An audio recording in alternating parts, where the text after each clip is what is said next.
오늘 말씀은 지난주 말씀과 이제 이어지는 말씀입니다. 기억하실 겁니다. 지난주 바울이 오해를 풀기 위해서 머리를 깎고 또 제사를 드리고 그 비용을 다 본인이 부담해야 하는 사건이 있었죠. 그러나 바울이 함께하는 동료 이방인을 율법을 어기고 그 성전에 데리고 들어가서 성전을 더럽혔다라고 하는 또 다른 오해를 낳음으로써 그 결과 바울은 유대인들의 그 폭동으로 매질을 당하면서 결국 출동한 로마 군병들에 의해서 연행되고 끌려가는 그런 말씀이었습니다.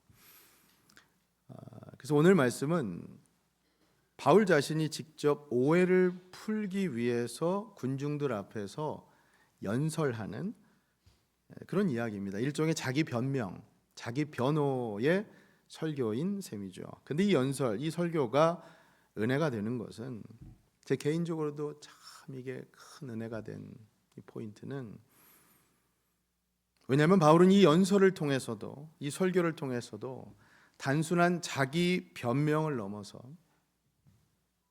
변명을 간증으로 승화한, 다시 말해서 예수 그리스도의 아름다운 이름을 증거한 복음 증거의 시간으로 만들었다는 것입니다. 할렐루야, 아멘. 이 대목이 너무나 큰 은혜가 되는 것이죠. 자, 그렇다면 그의 연설이 어떤 연설이었는가 확인을 좀 해봐야겠죠. 우선 말씀의 배경부터, 첫 번째 설교의 파트는 배경부터 좀 찾아보겠습니다. 22장부터 저희가 읽었는데 그 전 21장으로 좀 가서 33절부터 말씀을 좀 보죠. 이에 천부장이 가까이 가서 바울을 잡아 두 쇠사슬로 결박하라 명하고 그가 누구이며 그가 무슨 일을 하였느냐 물으니, 자, 그러자 34절 같이 읽어봅니다. 무리 가운데서 어떤 이는 이런 말로 어떤 이는 저런 말로 소리치거늘 천부장이 소동으로 말미암아 진상을 알 수 없어 그를 영내로 데려가라 명하니라. 군중들의 이 폭력적인 소동이 지금 로마 군대의 천부장에게 아주 신속하게 보고가 됩니다. 당시에 예루살렘 이 성전 북동쪽 모서리에는 안토니아 요새라는 것이 있었는데 그곳에 이제 군대가 배치되어서 유사시에 성전 경내와 예루살렘 안에 이 치안을 책임지고 있었습니다. 그림을 좀 준비했는데 보시면 설명드리면 훨씬 이해가 쉬우실 텐데, 외곽에 이제 큰 네모난 저게 이제 성전의 이제 벽이라고 그냥 생각을 해보시면 그 밑에 이제 왕실회랑, 이제 동쪽에는 솔로몬 회랑 이렇게 되어 있는데 안에 넓은 뜰이 지난주에도 말씀드렸지만 이방인의 뜰입니다. 이제 그 안쪽으로 들어가면 작은 네모난 곳이 이제 성전 이제 경내죠. 그래서 보면은 이제 여인의 뜰, 뭐 이스라엘의 뜰, 그리고 그 안쪽에 성소와 지성소가 있고요. 그런데 그 모든 외곽에 이제 북쪽 끝트리에 보면은 안토니아라고도 하는데 그 요새가 있어서 그야말로 24시간 내내 요새 말로 CCTV 감시하듯이 삼엄한 경비를 하고 있었습니다. 유사시에는 군중지에 소요가 일어나면 바로 이제 진압하기 위해서. 근데 이때 이제 소동이 일어나자 사태를 진압하고자 명령을 받고 출동한 겁니다. 일단은 무슨 일인지 알아봐야 되는데 사람들이 이 말도 하고 저 말도 하니까 바울을 영내로 일단 데리고 가라, 이런 상황이 된 것이죠. 자, 이때 끌려가는 바울이 군중들 앞에서 자기가 연설을 좀 하게끔 해달라고 천부장에게 요청을 해서 허락을 받습니다. 그 연설이 이제 22장 그 말씀인 것이죠. 설교 두 번째 파트는 이제 바울의 이제 이 변명, 이건 간증 부분입니다. 22장으로 건너와서 1절 말씀을, 그래서 우리가 아까 이렇게 읽었죠. 부형들아, 내가 지금 여러분 앞에서 변명하는 말을 들으라. 그러면서 2절에 같이 한번 읽죠. 2절 시작. 그들이 그가 히브리 말로 말함을 듣고 더욱 조용한지라. 이어 이르되, 방금 전까지 바울이요 아주 유창한 헬라어 말로 천부장하고 얘기를 하고 있었어요. 21장 22장 앞에 21장 끄트머리 보면 그 내용이 나와요. 오죽하면 천부장이 놀랍니다. 너무나 헬라 말을 유창하게 잘하니까 네가 헬라 말을 할 줄 아냐? Do you speak Greek? 이렇게 물어봐요. 그러니까 우리 시대 배경으로 얘기하면 영어를 너무 잘하니까 영어를 배웠냐? 영어를 할 줄 아냐? 이렇게 묻는 거예요. 그러니까 그러면서 동족들 앞에서는 지금 자기들 말인 히브리 말로 얘기를 하는 거죠. 그러니까 요새 말로 이게 뭡니까? 바이링구얼이잖아요. 이중 언어가 구사가 가능한 이중 언어 구사자예요. 그러니까 군중들이 자신들이 알아들을 수 있는 말로 얘기를 하니까 어떻게 됩니까? 야 가만히 있어봐. 쉿, 조용해지는 겁니다. 지금 분위기가. 자, 그런데 1절로 돌아가서 거기 주목할 단어가 뭐냐면 1절에 변명이라는 말이 있었어요. 변명은 이 헬라어로 아폴로기아라고 하는데 이게 본래 뜻이 변호하다라는 뜻입니다. 디펜스. 근데 이 말이 변증하다라는 뜻이 있어요. 이게 변증이 뭐냐면 우리 목사님들은 잘 아시겠지만 신학교에 들어가면 가장 먼저 첫 번째로 배우는 과목 중에 하나가 기독교 변증학이라고 하는 게 있습니다.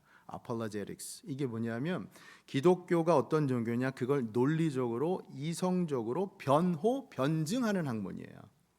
불신자들에게 나가서 이 포교를 할 때 전도할 때 기독교를 어떻게 변증 그 말이에요. 그러니까 바울이 지금 그렇게 자신을 변증하고 있다는 겁니다. 근데 그 변증을 내용적으로 자세히 이렇게 22장을 들여다 보니까 무슨 내용이냐? 자신이 어떻게 예수님을 만났는가? 예수님이 누구신가를 증거하는 간증이 주된 내용이었다는 것이죠. 그러니까 변명이 간증이었다는 거예요. 간증. 자, 여러분 혹시 지금까지 신앙생활 하시면서 간증해 보신 적 있으세요? 아니면 여러분 간증문 써보신 적 있으세요? 너무 오래돼서 기억 잘 안 나세요? 그럼 여러분 간증의 핵심이 무엇이라고 배우셨습니까? 간증에는 무엇이 꼭 들어가야 한다고 여러분 배우셨습니까? 예, 너무 잘하시네요. 요즘 3부 예배 성도님들 수준이 너무 좋으세요. 자, 스크린에 한번 띄워주시면 여러분 간증의 핵심은 언제나 예수님이십니다. 아니 저게 아닌데 예, 간증의 핵심은 언제나 예수님이세요. 한번 따라해 주시겠습니까? 간증의 핵심은 예수님이십니다. 그렇습니다. 제가 어릴 때 기억에 세례교육, 입교교육 받을 때 아직도 잊어버리지 않는 그 배움 가운데 하나가 뭐냐면 간증을 준비할 때 어린애가 내 인생이 얼마나 길게 살아요. 그 써봐야. 근데 그렇게 긴 내 인생의 이야기 끝에 결국 결론에 가서 뭐라고 얘기를 하면 이게 간증이 되느냐, 마무리를 해야 하느냐 이 한마디 뭐죠? 주님이 하셨습니다. 그렇죠? 제 간증은 이거 한마디로 요약됩니다. 주님이 찾아오셨습니다. 그리고 주님이 하셨습니다. 그렇게만 하면 이게 진짜 간증이 된다라고 배웠던 기억이 납니다. 그렇습니다, 여러분. 간증은 내 이야기가 아니라 예수님 이야기입니다. 간증의 핵심은 내가 아니라 예수님이십니다. 예컨대 우리가 여러분 다른 사람의 간증을 듣고 여러분 감동받으실 때가 간혹 있으시죠? 그렇잖아요. 감동받으실 때 간증 들으면 그럼 왜 감동을 받느냐? 진정성, 공감성 여러 가지를 이유로 될 수 있지만 그러나 간증이 듣는 이들에게 감동을 자아내는 가장 큰 이유는 예수님께서 어떻게 그 간증자의 삶을 터치하셨는가. 다시 말해 내가 얼마나 힘들고 지쳤는가, 외로웠는가, 내가 얼마나 노력하고 애썼는가, 그게 포커스가 아니라 예수님께서 나를 어떻게 찾아오셨고 예수님께서 나의 삶을 어떻게 변화시켰는가, 그렇게 예수님께 포커스가 맞추어졌을 때 진정 우리 마음의 격정을 자아내는 감동의 간증이 될 수 있다는 것이죠. 믿습니까? 아멘. 간증의 핵심은 예수님이세요. 그래서 우리가 아까 함께 찬양한 찬송가 예수를 나의 구주 삼고, 이 곡을 지은 분이 페니 크로스비라고 하는 분, 여러분 많이 들어보셨을 거예요. 이 크로스비라고 하는 분이 지은 곡이 찬송가 중에 정말 많죠. 예수를 나의 구주 삼고 말고도 뭐 예수께로 가면 인애하신 구세주여, 나의 갈 길 다 가도록, 나의 영원하신 기업 등등. 그러니까 요새 말로 하면 이분 정말 히트 제조기예요. 쓰는 것마다 아마 평생 자기 곡에 나오는 무슨 뭐라 그러죠? 카피라이트 그거로 받고 사셔도 충분하셨을 만큼 너무나 유명한 곡을 많이 쓰신 분인데, 이분의 간증을 읽어보면 이분이 평생 여러분 시력을 잃은 여인으로 그렇게 눈먼 고통 속에서 살아야 했어요. 그럼에도 불구하고 이렇게 고백을 하죠. 뭐라고 고백하냐? 내가 태어날 때부터 눈이 멀었다는 것이 감사해요. 왜냐하면 처음 보게 될 얼굴이 예수님의 얼굴이기 때문에. 내가 태어날 때부터 눈이 멀었다는 것이 감사해요. 왜냐하면 내가 처음 보게 될 얼굴이 예수님의 얼굴이기 때문에. 여러분, 이게 간증입니다. 간증은 이렇듯 내 약점을 통해서도, 내 아픔을 통해서도 하나님의 능력, 하나님의 위대하심을 드러내는 것이 간증입니다. 간증은 내가 아프고 힘들고 나의 실패를 통해서도 위대하신 하나님, 우리 주 예수 그리스도의 이름을 드높이게 되는 글, 말, 공간, 시간, 그것이 바로 간증입니다.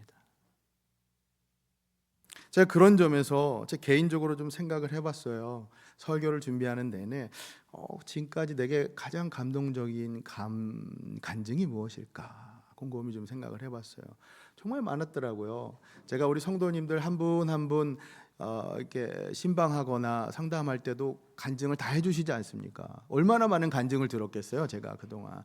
근데 그거 하나하나도 정말 감동이 됐는데, 그 중에서 가장 감동을 주었던 이제 간증, 설교, 집회가 누구였냐면 아마 여러분도 아실 텐데 아까 사진에 나왔던 바로 닉 부이치치라고 하는 분이에요. 혹시 모르실까봐 사진을 준비한 건데, 이분이 호주 태생이고요. 현재 나이가 43살이에요. 근데 보시는 것처럼 사지가 모두 없어요. 사지 절단증으로 살아가는 분이십니다. 근데 저 왼편의 사진을 보시면 밑에 다리가 없는 거예요. 무릎 꿇은 게 아니라. 그런데 그 왼발 한쪽 발로 발은 있어요. 근데 그걸로 성경책을 넘기는 지금 모습입니다. 태어날 때부터 이 모습으로 태어났어요. 의학적으로 너무 희귀한 장애고, 그러다 보니까 부모님도 큰 충격을 받죠. 여러분 생각해 보세요. 내가 뱃속에서 안고 있던 아이인데 딱 세상에 나왔는데 이런 모습이면 부모님이 얼마나 충격이겠어요. 하지만 누구보다 가장 충격을 받았을 사람은 바로 당사자. 자신이 내가 어떤 사람이라는 거 알아가는 나이가 되면 될수록 얼마나 큰 충격을 받았겠냐고요. 모습이 이렇다 보니까 자라면서 학교에서 왕따 당하고, 자신이 왜 태어났는지에 대한 깊은 회의에 빠져요. 결국 10살 때 자살하려고 시도하고, 그렇지만 부모님의 사랑과 하나님의 말씀을 통해서 삶의 이유를 다시 찾게 됩니다. 삶의 이유를. 그러니까 이분이 삶의 이유를 찾기 아니 하나님의 말씀. 제가 참 목사이다 보니까 이 말씀에 제가 큰 감동을 받게 되는데, 요한복음 9장 말씀이에요.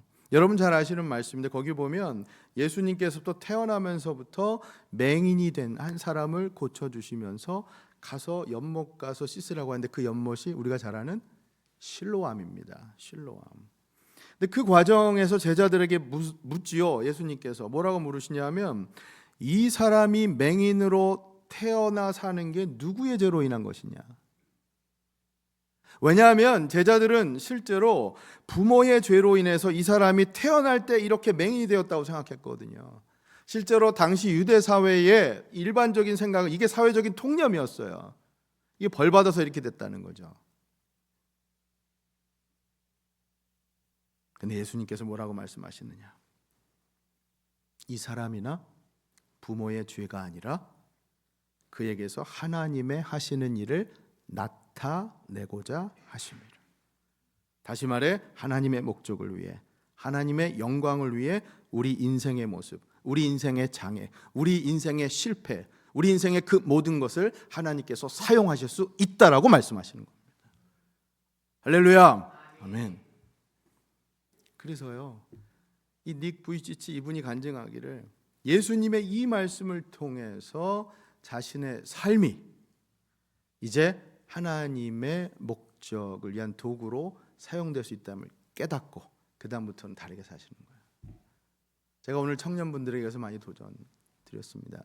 우리 성가대도 찬양했지만 나의 부족함, 나의 약함, 나의 실패, 나의 장애, 우리는 때로 우리 자신을 보면서 너무너무 나의 그런 부정적인 모습을 통해서 실망하고 좌절할 때가 많지만 아니요, 그 약함을 뒤엎는 강함으로 바꾸시는 우리 주님의 강한 능력이 있기 때문에, 그것을 하나님의 영광을 위해 사용하시는 그 큰 뜻이 있기 때문에, 그러니 우리의 약함도 하나님의 강함을 위해 사용할 수 있음을 잊지 마시고 그렇게 여러분의 삶을 하나님의 영광을 위해 살아가라는 그 메시지. 오늘 동일하게 3부 예배를 드리시는 여러분 모두에게도 이 메시지가 여러분 심령 깊숙이 박히시기를 예수님 이름으로 축원합니다.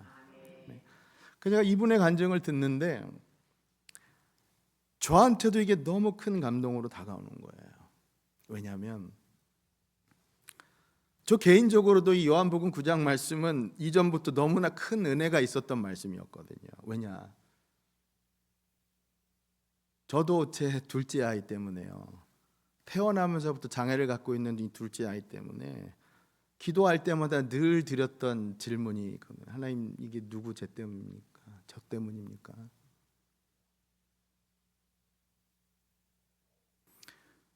여러분 자녀들 때문에 걱정 고민 많으시죠? 아픈 친구도 있죠.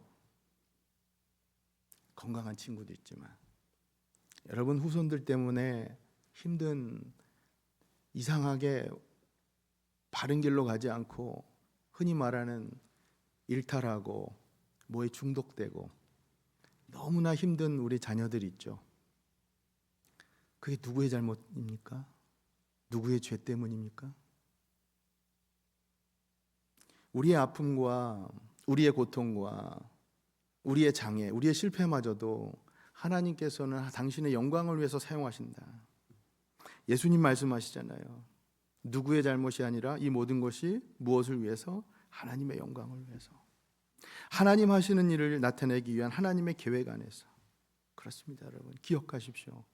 여러분 인생의 장애도, 여러분 인생의 실패도, 여러분 인생의 그 어떠한 모습도 하나님께서는 당신의 목적을 위해 다 사용하실 수 있음을 믿으시길 바랍니다. 아멘.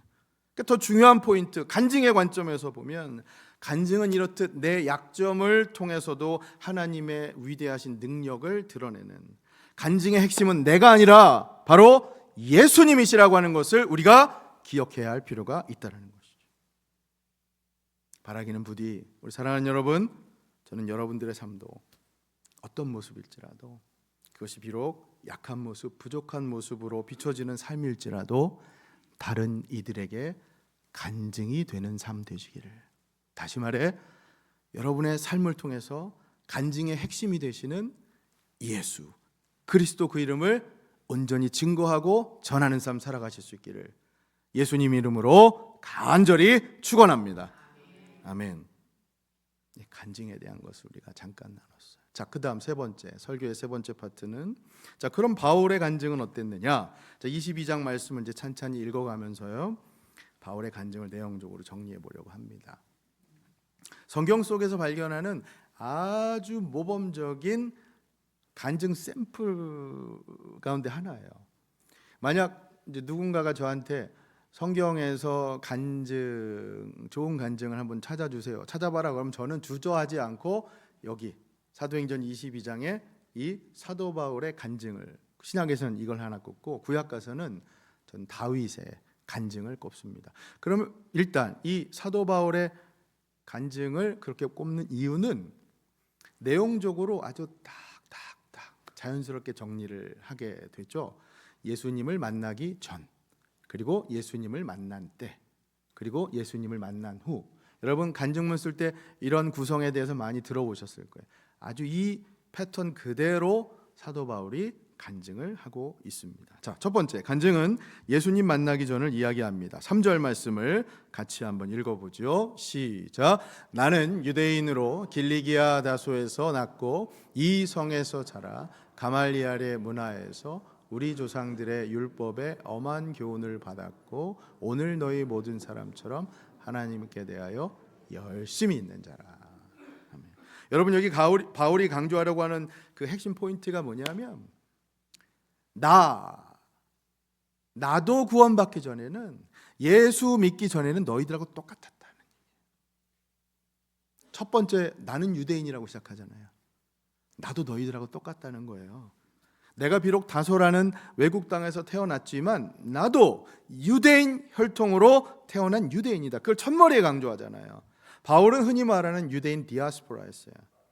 그래서 빌립보서 3장에 가서도 바울이 뭐라고 얘기를 했냐면 나는 히브리인 중에 히브리인이다. 그리고 난 베냐민 지파 출신으로 난 지 8일 만에 할례를 받은 난 정통 유대인이다. 당신들하고 똑같은 사람입니다. 여러분들하고 I am one of you 이렇게 얘기를 한 거예요. 아까 그래서 여러분 1절에서도 군중들을 처음에 부를 때 그 호칭 기억나십니까? 뭐라고 불렀는지 1절에 부형들아 라고 불렀잖아요. 부형은 뭐냐면 아버지, 그리고 형제들 부른 거예요. Fathers, brothers 이렇게 부른 거예요. 처음에 호칭을. 당신은 내가 존경하는 아버지들입니다. 나의 형제들입니다라고 내가 바로 당신들과 똑같다라고 하면서 성일교를 시작한 거예요. 그런데 3절 보면 지금 뭐라고 되어 있어요? 난 유대인으로서 태어나서 어린 시절 어딜 가서 공부를 했냐면 예루살렘 가서. 그래서 이 성에서 자라. 이 성은 어디입니까? 지금 여기 바로 예루살렘 성에서 그 가말리엘이라고 하는 훌륭한 선생님 밑에서 내가 공부를 했다 이렇게 얘기를 하는 것이죠. 아마 성년이 된 13세 이후에 다소에서 예루살렘으로 그렇게 와서 공부를 했을 것이라고 학자들은 추측을 합니다. 이게 그러니까 우리식으로 비유하자면 이런 거죠. 우리 여러분 자녀 중에 여기서 태어나신 분들 있지 않습니까? 미국 필라델피아에서 태어난 시민권이 미국 시민권자로 태어났잖아요. 그런데 중고등부 청소년 시절에 한국으로 건너가서 이주해서 한국 당대의 명문 아주 그 대단한 교수님 선생님 밑에서 법 공부를 한 거예요. 엘리트죠. 그렇죠? 로마 신분을 시민권을 갖고서 유대인 신분으로 엘리트 코스를 밟아온. 그러니까 헬라어도 잘하고 히브리어도 잘하고 영어도 잘하고 한국어도 잘하고. 바울이 지금 그렇게 자신을 소개하고 있는 거예요. 그런데 흥미롭게도 앞장인 21장에 가면 39절에 바울이 뭐라고 자신을 얘기했냐면 소읍이 아닌 길리기아 다소시의 시민이라고 얘기를 해요. 소읍이 아닌. 소읍이라는 건 작은 도시란 얘기잖아요. 다소가 그 당시에 실제로 헬레니즘 문화권 안에 정말 큰 도시 중에 하나였어요. 그러니까 내가 작은 어디 시골 출신이 아니라 쉽게 얘기하면 오늘 말로 얘기하면 나 서울 출신이야. 그냥 서울이라고 얘기해도 안 되잖아요. 요즘에 나 강남 출신이야. 외국인도 그렇게 다 알잖아요. 왜? 강남 스타일 때문에. 그렇게 상당한 자부심을 갖고 지금 얘기를 하고 있는 거예요. 바울은 그냥 작은 도시의 그 출신이 아니라 진짜 나는 다소 출신이고 그래서 상당한 자부심을 가졌다. 그게 예수 만나기 전 나다. 근데 그 예수님을 만나기 전 그의 모습 가운데 그가 진짜 하고 싶었던 얘기가 이제 4절에 나옵니다. 자, 4절 22장 4절 같이 읽습니다. 시작. 내가 이 돌을 박해하여 사람을 죽이기까지 하고 남녀를 결박하여 옥에 넘겼느니. 여러분 이 도가 뭡니까? 바로 기독교 복음이잖아요. 내가 이 기독교를 박해하여 사람을 죽이기까지 하고 남녀를 결박하여 옥에 넘겼다. 그러면서 5절에 이렇게 이어가죠. 이에 대제사장과 모든 장로들이 내 증인이라. 그래서 내가 그들에게서 다메섹 형제들에게 가는 공문을 받아가지고, 공문이라는 건 체포영장이죠. 그거 갖고 가서 거기 있는 사람들 다 내가 결박해서 끌어다가 형벌받게 하려고 했던 그 사람이다. 여러분 이때까지만 해도 아직 이름이 바울이 아니었어요. 사울이었어요. 예수 믿는 무리들이 이단이라고 생각하고는 그들을 핍박하고 박해하려고 하는 제일 선봉장에 섰던 자신의 모습을 지금 솔직하게 고백하고 있는 거잖아요. 여러분, 이게 간증입니다. 예수 믿기 전 내가 이랬습니다. 내가 죄인입니다. 여러분, 이게 간증입니다. 그런데 그런 죄인인 나를 누가 찾아오셨죠? 누가 만나주셨죠? 예수님. 그게 간증이죠. 간증의 두 번째 파트는, 간증은 예수님 만난 때를 설명하는 겁니다. 자, 6절 말씀 같이 읽어봅니다. 시작. 가는 중 다메섹에 가까이 갔을 때 오정쯤 되어 호련히 하늘로부터 큰 빛이 나를 둘러 비치매. 이 호련이라는 말이요, 돌연, 갑자기라는 뜻이에요. 갑자기 훅 하고 들어온다 그러죠. 빛 소리가 갑자기 닥쳤어요. 그러자 바울이 그만 꼬꾸러지죠. 땅바닥에 엎어져 버립니다. 7절 계속해서 읽어보죠. 시작. 내가 땅에 엎드러져 들으니 소리 있어 이르되 사울아 사울아 내가 왜 나를 박해하느냐. 예수님 부르세요. 그러자 바울이 뭐라고 답을 하느냐. 8절 내가 대답하되 주님 누구시니까 하니 이르시되 나는 네가 박해하는 나사렛 예수라. 여러분, 이 말씀 한번 곰곰이 생각해 보세요. 이상하지 않습니까? 바울의 입장에 생각해 보세요. 이상한 말씀 아닙니까?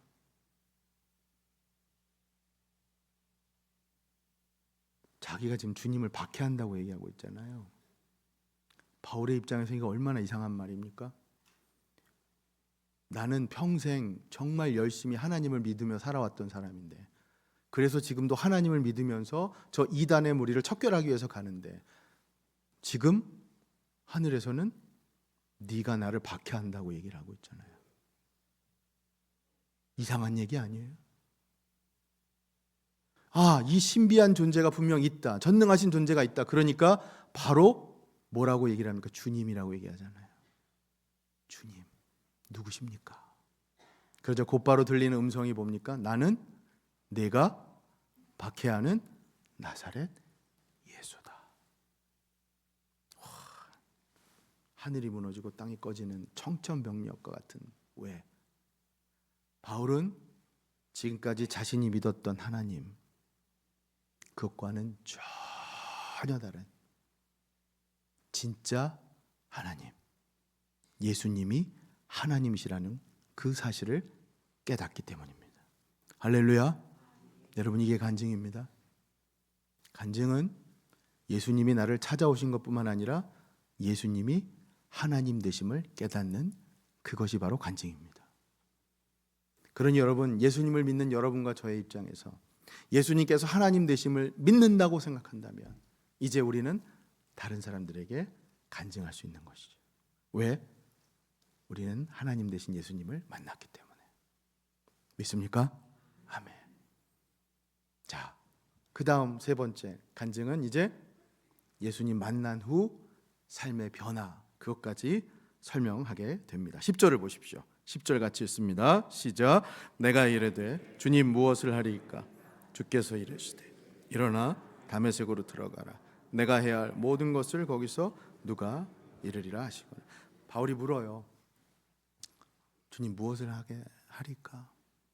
주님 제가 무엇을 해야 합니까? 여러분 잘 보세요. 이 질문은 주님 제가 이제는 어떻게 살아야 합니까? 라고 하는 질문하고 같은 거잖아요. 내가 무엇을 하면 어떻게 살아야 합니까?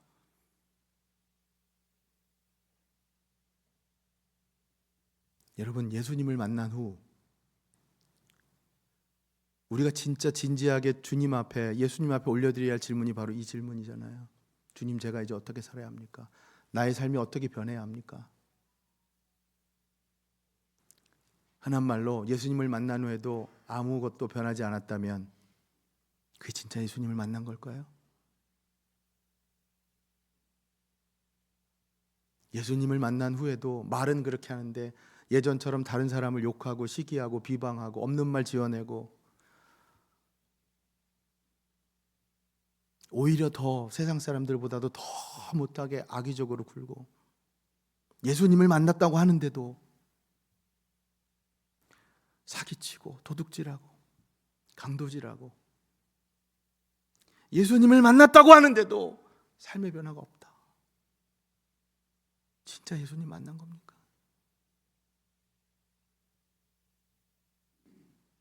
이 말씀 앞에 제가 무너질 수밖에 없더라고요. 여러분, 우리 궁금하지 않아요? 주님, 제가 무엇을 해야 합니까? 라고 하는 이 질문, 이 질문에 주님께서 뭐라고 답을 하셨을까요? 궁금하지 않으세요? 자, 15절, 우리의 관심이 집중되어야 할 말씀이 바로 15절입니다. 같이 읽습니다. 시작. 내가 그를 위하여 모든 사람 앞에서 내가 보고 들은 것에 증인이 되리라. 보고 들은 것에 증인이 되리라. 증인되는 삶, 그게 바로 예수 믿고 난 변화된 우리의 모습이어야 한다는 것입니다. 그게 바로 지금 여러분과 저에게 요청되는 간증의 삶이요, 예수님을 진정 만난 자의 변화된 삶의 모습이라고 하는 것이죠. 이제까지는 나 중심의 나 이기적인 그런 모습에 초점을 맞추고 살았다면, 이제부터는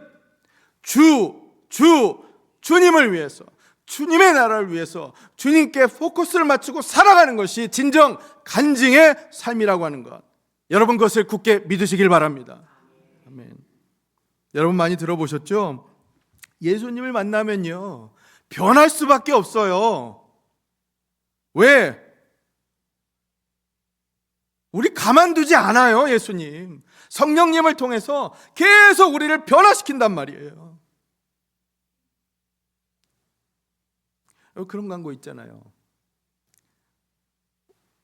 변화 전, 변화 후 두 사진 이렇게 나란히 비교하면서, 그렇죠? 우리 남자분들의 경우 우스갯소리지만 모발 이식, 변화 전 사진, 변화 후, 그러면서 광고를 뭐 어떻게 합니까? 이렇게 좋아졌습니다. 이만큼 좋아졌습니다. 여러분 웃을 일이 아니라 예수님 믿으면 이건 당연한 일이라니까요. 예수님 믿으면 이게 당연한 일이잖아요. 영적으로 얘기하면 저는 진심으로 여러분들의 지금 현재 모습이 변화 후, 예수님을 만난 후 이만큼 달라졌습니다, 이만큼 좋아졌습니다라고 하는 그 대표적인 모델이 되어 살아가시면 좋겠어요. 여러분들 한 분 한 분이 그 모델이 되셨으면 좋겠습니다. 어디에라도 내놓기에 손색 없이 여러분 얼굴을 그렇게 내놓고 광고해도 좋겠다, 그렇게 살아가시기를 예수님 이름으로 간절히 축원합니다. 여러분 결론입니다. 오늘 말씀 돌아보면 바울의 설교 그 시작은 그저 자기 오해를 풀기 위한 변명으로 보여졌지만, 이 설교를 들여다보니 변명을 넘어 간증으로 승화한 예수 그리스도의 그 아름다운 이름을 증거한 복음 설교였습니다. 여러분 우리가 확인했지만 사실 이 바울의 상황은 지금 간증할 상황이 아니잖아요. 끌려가는 매맞는 상황에서 두려워하거나 그럼에도 불구하고 당황하거나 내가 어떻게든 살아보려고 버둥버둥 애쓰는 것이 아니라 내가 어떻게든 예수님의 이름을, 복음을 증거하기 위해 그렇게 애쓰는 모습, 생명의 위협을 받는 순간에도 자신이 만난 예수님, 자신의 삶 가운데 역사하시는 예수님을 어떻게든 전하려고 하는 그 모습, 여러분 이게 바로 간증입니다. 이게 바로 간증이죠. 그러니 여러분, 저는 오늘 이 말씀 끝으로 적용하면서 우리가 이 모습으로 살아갈 수 있기를 진심으로 소망합니다. 혹시라도 간증? 아휴, 그 거룩한 사람들이 하는 거 아닙니까? 신앙 좀 오래 하신 분이. 아우 나는 아직 그런 여러분들하고 나눌 만한 드라마틱한 사건도 없는데요. 아니요. 여러분 간증은 거룩한 사람의 이야기가 아니라 간증은 거룩하신 하나님을 만난 평범한 사람들의 이야기입니다. 간증의 핵심은 사람이 아니라 예수님이십니다. 그러니 여러분 이번 한 주 여러분들의 삶 가운데 거룩하신 하나님 예수님을 만나신다면 많이 만나시고 그 만나신 예수님을 여러분 삶 가운데 증거하며 살아가시면 되는 것이죠. 보여주시면 되는 것이죠. 그게 바로 간증자의 삶이죠. 부디 여러분과 제가 그런 삶을 살아갈 수 있기를 진심으로 축원합니다. 마지막으로 아까 그래서 성경 속 또 한 명의 너무나 훌륭한 간증 생활 한 샘플로 제가 구약의 한 명 다윗을 언급한 다윗이 쓴 시편 18편을 보면요 대표적인 간증이에요. 시편 18편 18편의 첫 1절이 뭐라고 되어 있느냐, 50절이나 되는 긴 시편입니다. 나중에 댁에 가셔서 한번 읽어보세요. 자신의 삶을 돌아보면서 내가 어떤 삶을 살았는가, 사울로부터 그 도망자의 삶을 정말 생명의 위협을 받으면서도 내 삶 가운데 역사하신 하나님을 이렇게 고백하죠. 나의 힘이신 여호와여 내가 주를 사랑하나이다. 여러분, 여러분의 인생을 돌아보면서 뭐라고 간증하시겠습니까? 뭐라고 고백하시겠습니까? 저는 이 간증이 바로 우리의 간증 될 수 있으면 좋겠어요. 나의 힘이신 여호와여 내가 주를 사랑합니다. 내가 지금 어떻게 이 자리까지 올 수 있었는가? 내가 지금 어떻게 지금까지 살아올 수 있었는가? 나의 힘이신 여호와가 나를 인도해 주셨고 그래서 내가 주를 사랑합니다.